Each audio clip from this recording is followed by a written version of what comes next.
Hi, I'm Serene, your muse, and welcome to Mindful Monday Meals. I realized that it's important that we understand each other, and so as we move forward with this inspirational series, I'm going to do my best to define the way that I'm using language in this context.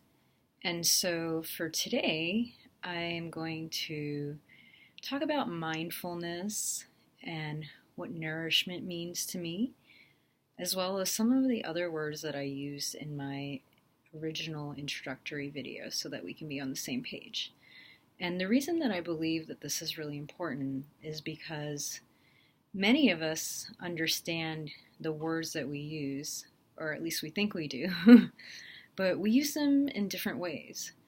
And so a lot of conflict can actually arise from not being clear about how we're using the language that we're using, even though we might be speaking literally the same language, English, we might be intending to say different things. And so it's important to communicate this clearly when we're talking about things that are important to us.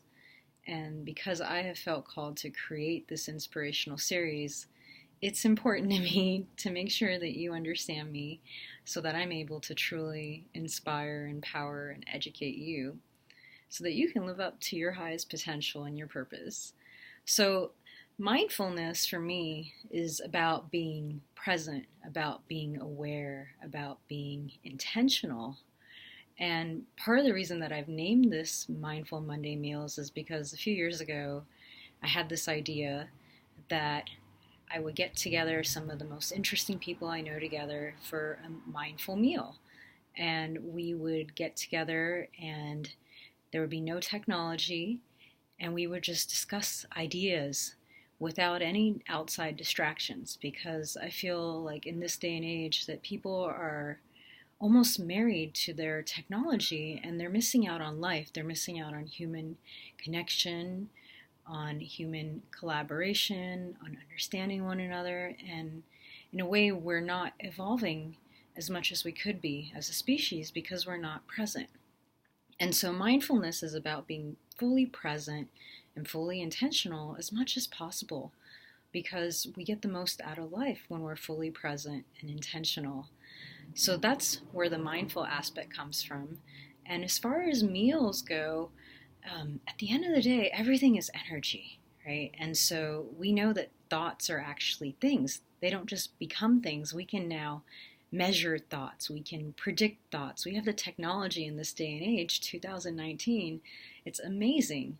And so what we think affects how we feel, affects how we appear, affects our experience of reality.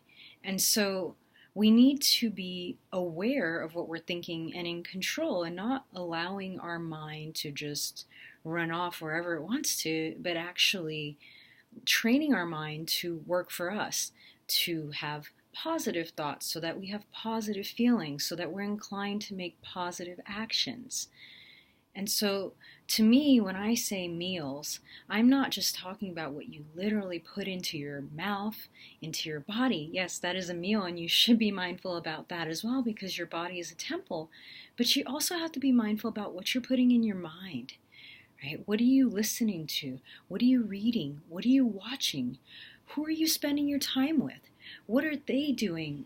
How are they making you feel? Are they evolving you or devolving you? So these are really important things for all of us to consider if we truly aspire to tap into our potential and fulfill our purpose in life, which, as I mentioned before, is to love, to be, give, and receive love. That is the journey of the human, is to master love. But we all have different potential because we have different gifts, right? So I have different natural inclinations and you have different inclinations. So it's important to develop those inclinations so that you can truly feel fulfilled as well. So that's it for today, and I look forward to catching up with you next week.